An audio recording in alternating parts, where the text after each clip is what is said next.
Hi ಹಾಲ್ Sunday vlog. ಇವಾಗ 11 ಗಂಟೆ ಆಗಿದೆ. ರೆಡಿಯಾಗಿ ನಾನು ಕಾವ್ಯ ಸೀಮಂತಕ್ಕೆ ಹೋಗ್ತಾಯಿದ್ದೀವಿ.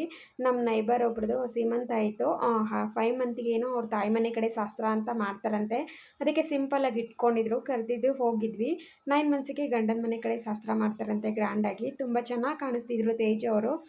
ಸೀಮಂತ ಮುಗಿಸ್ಕೊಂಡು ಹಾಗೆ ಊಟ ಕೂಡ ಮಾಡ್ಕೊಬಂದ್ವಿ. ಊಟ ತುಂಬ ಚೆನ್ನಾಗಿತ್ತು. ಕ್ಯಾಟ್ರಿಂಗ್ ಹೇಳಿದ್ರಂತೆ.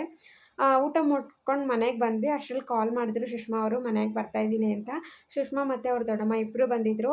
ನನಗಂತೂ ಪರ್ಸ್ನಲಿ ತುಂಬ ಇಷ್ಟ ಆದರು ಸುಷ್ಮಾ ಮತ್ತು ಆಂಟಿ. ತುಂಬ ಚೆನ್ನಾಗಿ ಮಾತಾಡಿಸಿದ್ರು. ಅವ್ರು ಬಂದಿದ್ರು ಅಂತ ಚಿಕನ್ ತಂದು ಚಿಕನೆಲ್ಲ ಬಿರಿಯಾನಿ ಮತ್ತು ಫ್ರೈ ಎಲ್ಲ ಮಾಡಿದ್ವಿ. ಸುಷ್ಮಾ ಮಾತ್ರ ಊಟ ಮಾಡಿದ್ರು. ಆಂಟಿ ಶ್ರಾವಣ ಅಂತ ಮಾಡಿಲ್ಲ. ಇವ್ರದ್ದು ಕೂಡ ಯೂಟ್ಯೂಬ್ ಚಾನಲ್ ಇದೆ, ಸುಷ್ಮಾ ಕನ್ನಡ ವ್ಲಾಗ್ ಅಂತ. ಇವ್ರು ಬಂದು ಮೈಸೂರವರು. ಇಲ್ಲಿ ಆಂಟಿ ನಮ್ಮ ಮನೆ ಹತ್ರನೇ ಇರೋದು. ಅವರು ಒಂದು ವೀಡಿಯೋದಲ್ಲಿ ಹೇಳಿದರು ಬಂದಿದ್ದೀನಿ ದೊಡ್ಡಮ್ಮ ಮನೆಗೆ ಅಂತ. ಅದಕ್ಕೆ ಕರೆದಿದ್ದೆ. ಬಂದಿದ್ದರು. ನನಗಂತೂ ಪರ್ಸನಲಿ ತುಂಬ ಇಷ್ಟ ಆಯಿತು. ಅವರು ಊಟ ಮಾಡ್ಕೊಂಡು ಹೋದ್ಮೇಲೆ ನಾನು ಇವಾಗ ಹಬ್ಬದ ಬಾಕ್ಸಿಗೆ ಹಣ್ಣು ಬೇಕಿತ್ತು. ಹಣ್ಣೆಲ್ಲ ಖಾಲಿಯಾಗಿತ್ತು. ಅವ್ನಿಗೆ ಡೈಲಿ 2 ಥರ ಹಣ್ಣು ಕಳಿಸ್ಬೇಕು. ಅದಕ್ಕೋಸ್ಕರ ಹಣ್ಣೆಲ್ಲ ತೊಗೊಂಡು ಬರೋಣ ಅಂತ ನೆನ್ನೆಯಿಂದ ಸೆಟ್ ಹೋಗ್ತಾಯಿದ್ದೀವಿ. ಹಾಗೆ ಬರ್ತಾ ಹೂ ಕೂಡ ತೊಗೊಂಡು ಬಂದ್ವಿ. ಹಬ್ಬಕ್ಕೆ ತುಂಬ ರೈಟ್ ಆಗಿಬಿಡುತ್ತೆ ಅಂದ್ಬಿಟ್ಟು ಹೂವು ತೊಗೊಂಡ್ವಿ.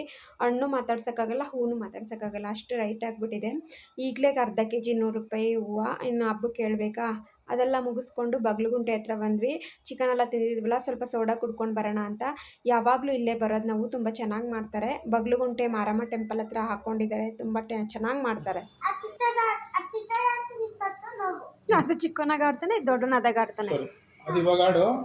ಇನ್ನು ಸ್ವಲ್ಪ ದೊಡ್ಡನಾದ್ಮೇಲೆ ಈ ಥರ ತೊಗೊಳ್ಳೋಣ ನಾವು ದುಡ್ಡು. ಓಕೆ.